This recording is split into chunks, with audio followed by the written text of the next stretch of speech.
weren't actually able to form a coalition between the SCLC, Southern Christian Leadership Conference, and the Organization of Afro-American Unity.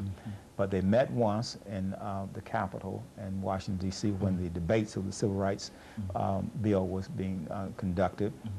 And I understand, too, that there were some telephone calls between the two of them. This is reported in Coretta Scott King's book, My Life with Martin Luther King.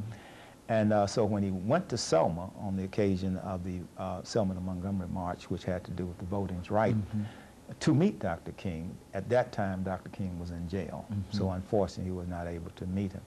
And he had, of course, to leave. He went to Europe. When he came back, shortly after that, he was assassinated, February 21st, 1965. Now, the assassination took place in the Audubon. It involved individuals who had had some history as members of the Nation of Islam. But you also have to understand that the Nation of Islam at that time was thoroughly infiltrated. So I guess the question would become, who were the people that perhaps had a reason to assassinate him? And as we look at the various theories about why he was assassinated, as Evans was saying in his book, Judas Factor, we'd have to look at motive, means, and opportunity.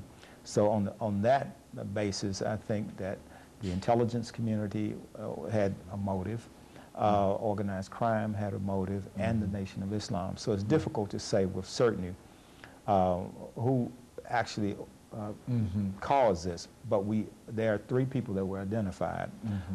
Norman 3X, Talmadge Hager, and Thomas 15X.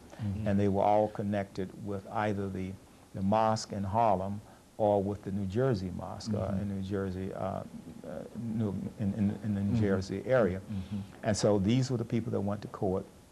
They were tried, found guilty, and sentenced to life in prison. Very good. So, and of course, Dr. Baldwin, over the last minute and a half we have here, how did Dr. King react to the assassination of Malcolm X? King was in L.A. For a press conference and some speeches when the news actually got to him, and he responded at that point saying that the assassination of Malcolm X was very unfortunate because it robbed the world of what he called a potential great leader, a potentially great leader.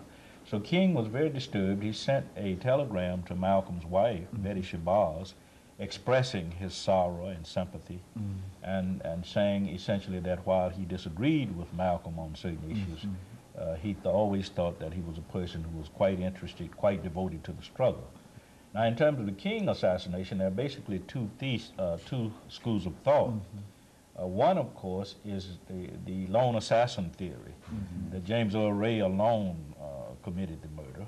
Then you have the conspiracy theory, which holds that there were forces of government were involved, the intelligence community, local police officials in Memphis, perhaps organized crime.